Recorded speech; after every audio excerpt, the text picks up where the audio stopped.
പഞ്ചാബുകാർ ആദ്യം ആം ആദ്മി പാർട്ടി ആയതുകൊണ്ട് ആദ്യം അവർ പിന്മാറി, SSA ഫണ്ട് കൊടുത്തില്ല. പിന്നെ കോടതിയിൽ പോയിട്ടും കോടതി മൈൻഡ് ചെയ്തില്ല. പിന്നെ അത് കഴിഞ്ഞ് വീണ്ടും SSA ഫണ്ട് അടുത്ത വർഷവും കൊടുത്തില്ല. 3-ാം വർഷമായപ്പോൾ അവർ അതിൽ പങ്കെടുത്തു, അതിനകത്ത് ഒപ്പുവെച്ചു, MOU ഒപ്പുവെച്ചു, അവർ പൈസ മേടിച്ചു.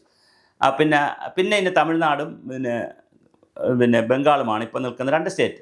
പക്ഷെ കേരളം എന്തുകൊണ്ട് ഇന്നലെ പിൻവാങ്ങി?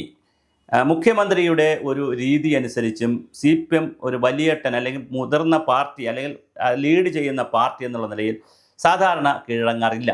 അത് സ്വാഭാവികമായിട്ട് രാഷ്ട്രീയമായി ഒരുപാട് തിരിച്ചടികൾ വരും എന്നുള്ളത് കൊണ്ട് തന്നെ കീഴടങ്ങാറില്ല. പ്രത്യേകിച്ച് മുഖ്യമന്ത്രി അദ്ദേഹം ഒരു തീരുമാനമെടുത്താൽ അതിൽ ഉറച്ചു നിൽക്കുന്ന ഒരു കാർക്കശ്യക്കാരനും ഉള്ളൊരു സ്വഭാവമാണ്. പക്ഷേ എന്നിട്ടും ഇന്നലെ CPM നന്നായി കീഴടങ്ങി, അല്ലെങ്കിൽ CPM CPIയുടെ മുന്നിൽ അടിയറവ് പറഞ്ഞു എന്നൊരു ഇമേജാണ് ഉള്ളത്.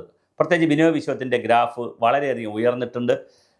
മുഖ്യമന്ത്രി പലവട്ടം ബിനോയ് വിശ്വത്തെ ഫോൺ ചെയ്തു.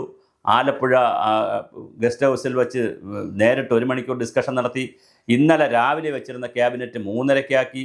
രാവിലെ എന്നിട്ട് 10 മണി മുതൽ 2 മണി വരെ ഉദ്വേഗജനകമായ ഒരുപാട് സംഭവബഹുലമായ കാര്യങ്ങൾ തിരുവനന്തപുരത്ത് AK സെൻറ്ററിലും MN സ്മാരകത്തിലും Delhi Ajay ഭവനിലും AK സെൻറ്ററിലുമായിട്ടൊക്കെ നടന്നു. MA ബേബിയും D രാജയും വളരെ സമയബന്ധിതമായി ഇടപെട്ടു. അവസാനം CPM പിൻവാങ്ങി. എന്തുകൊണ്ട് CPM പിൻവാങ്ങി എന്നുള്ളതാണ് 10 കാരണങ്ങളാണ്, ഒരു 9 മുതൽ 10 കാരണങ്ങളാണ് CPM പിൻവാങ്ങാനുള്ള പ്രധാന കാരണം.